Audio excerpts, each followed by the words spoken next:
कविता पहली है मातृभूमि। इस कविता के कवि हैं राम प्रसाद बिस्मिल। आज हम इस कविता का अर्थ स्पष्टीकरण के साथ देखने वाले हैं। पहला पद है, हे मातृभूमि तेरे चरणों में शीश नवाऊं, मैं भक्ति भेंट अपनी तेरी शरण में लाऊं। यहाँ पर कवि कहते हैं कि अपनी मातृभूमि को वंदन करते हुए कहता है कि हे मातृभूमि, मैं तेरे पवित्र चरणों में अपना सिर झुकाता हूँ। शीश यानी सिर। मैं भक्ति भाव को भेंट तुझे अर्पित करने तेरे शरण में आया हूँ। अर्थात कवि अपनी मातृभूमि पर सर्वस्व निछावर करने को तत्पर है और सदा उसका ऋणी है, ऐसा उसका पहले पद का अर्थ है। दूसरा पद है, माथे पे तू हो चंदन, छाती पे तू हो माला, जिह्वा पे गीत तू हो मेरा, तेरा ही नाम गाओ।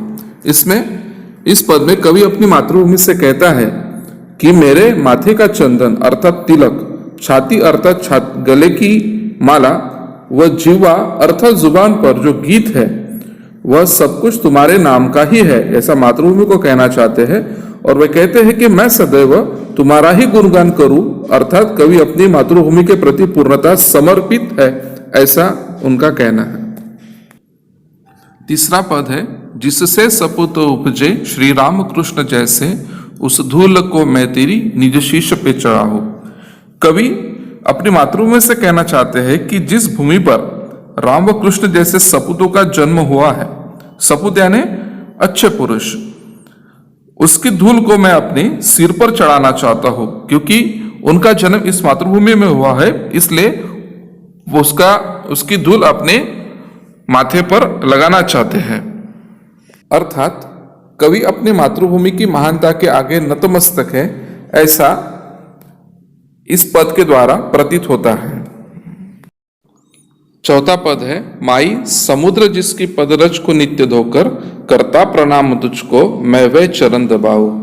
कवि कहते हैं कि हे माँ यानी मातृभूमि, समुद्र जिसके पैरों की धूल हो, अपने जल से लगातार धोकर प्रणाम करता है, मैं भी उन्हीं चरणों को दबाना चाहता हूं। अर्थात कवि कहते हैं कि मातृभूमि को समर्पित करते हुए कहते हैं कि मातृभूमि को सेवा करना वे चाहते हैं। इस पद के द्वारा मातृभूमि की सेवा वे करना चाहते हैं, ऐसा प्रतीत होता है। पांचवा पद है, सेवा में तेरी माता मैं भेदभाव तज कर, वह पुण्य नाम तेरा प्रतिदिन सुनू सुनाऊ। इसका अर्थ है, कवि अपनी मातृभूमि से कहता है कि मैं हर प्रकार का भेदभाव त्याग कर तुम्हारी ही सेवा करना चाहता हूं। भेदभाव यानी उच्च नीचपना, यहाँ पर वे कहना चाहते हैं किसी का भेदभाव ना करते हुए मैं आपकी सेवा करना चाहता हूं, तथा मैं प्रतिदिन सिर्फ तुम्हारे ही नाम का ही गुणगान करना चाहता हूं, ऐसा वो कहते हैं। अर्थात कवि के लिए उसकी मातृभूमि सर्वस्व सर्वोपरि है, ऐसा उनका कहना है। अगला पद है, तेरा ही काम आऊ, तेरा ही मंत्र गाऊ, मन और देह तुम पर बलिदान में जाऊं।